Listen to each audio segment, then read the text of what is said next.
12 जून 2025 को इंडिया एक ट्रेजेडी से हिल गया। एयर इंडिया फ्लाइट 108 जो लंदन को मुंबई से जोड़ती थी, राजस्थान के अरावली हिल्स के पास क्रैश हो गई। प्लेन में 245 लोग थे। स्टूडेंट्स, प्रोफेशनल्स, टूरिस्ट्स, फैमिलीज, हर किसी के सपने और कहानियां थीं, सब एक पल में खत्म हो गए।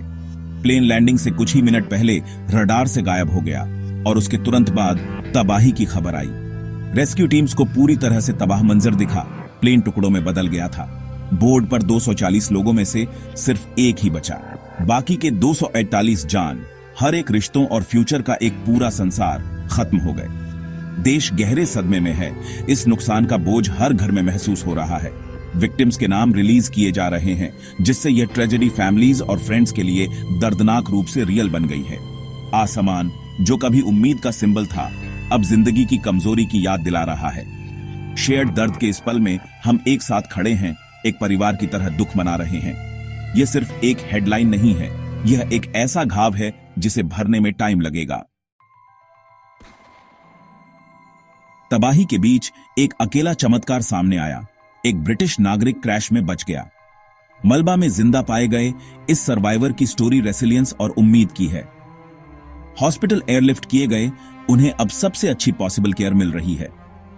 उनका सर्वाइवल लॉजिक को धता बताता है, एक ऐसे देश को इंस्पायर कर रहा है जो उम्मीद के लिए बेताब है। रिकवरी का रास्ता लंबा होगा, लेकिन लाखों लोगों की प्रेयर्स उनके साथ हैं। ये स्टोरी हमें याद दिलाती है कि अंधेरे में भी जिंदगी बनी रह सकती है। सर्वाइवर की प्राइवेसी का सम्मान किया जा रहा है, क्योंकि वे अनइमेजिनेबल ट्रॉमा से हील हो रहे हैं। उनकी जर्नी ह्यूमन स्ट्रेंथ और जीने की इच्छा का एक सिंबल है। यह चमत्कार हमें हर जिंदगी को वैल्यू देने और एक सेफर फ्यूचर के लिए कोशिश करने के लिए इंस्पायर करे। बाद में प्राइम मिनिस्टर नरेंद्र मोदी ने करुणा और दृढ़ संकल्प दिखाया, एकमात्र सर्वाइवर से मिलकर और उन्हें सांत्वना दी। गवर्नमेंट ने राष्ट्रीय शोक दिवस घोषित किया, जिसमें झंडे आधे झुका दिए गए और विक्टिम्स की फैमिलीज को तुरंत सपोर्ट दिया गया। एक हाई लेवल इन्वेस्टिगेशन का वादा किया गया, जिसमें जवाबदेही और ट्रांसपेरेंसी मुख्य थी। प्राइम मिनिस्टर के वर्ड्स ने देश को दुख में एकजुट किया, सपोर्ट और सॉलिडेरिटी का आग्रह किया। इस मुश्किल समय में फैमिलीज की मदद के लिए फाइनेंशियल असिस्टेंस की घोषणा की गई। लीडरशिप का तेज, सहानुभूतिपूर्ण रिएक्शन स्ट्रेंथ का सोर्स रहा है। इमोशनल और प्रैक्टिकल दोनों नीड्स को एड्रेस किया जा रहा है, जो एक कॉम्प्रिहेंसिव अप्रोच दिखा रहा है।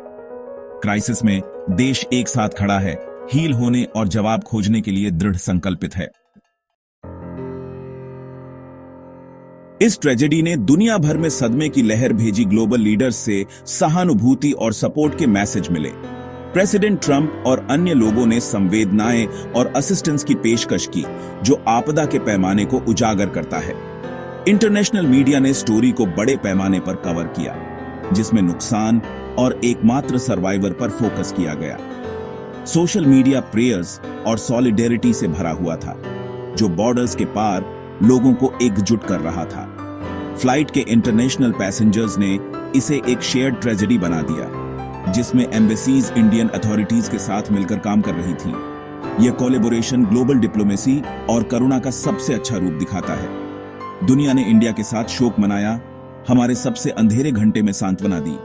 दुख में हमें ग्लोबल यूनिटी मिली, हमारी शेयर्ड ह्यूमैनिटी की याद दिलाता है। जैसे जैसे दुख सवालों में बदलता है, देश जवाब और जवाबदेही की मांग करता है। इन्वेस्टिगेशन को पूरी तरह से और ट्रांसपेरेंट होना चाहिए।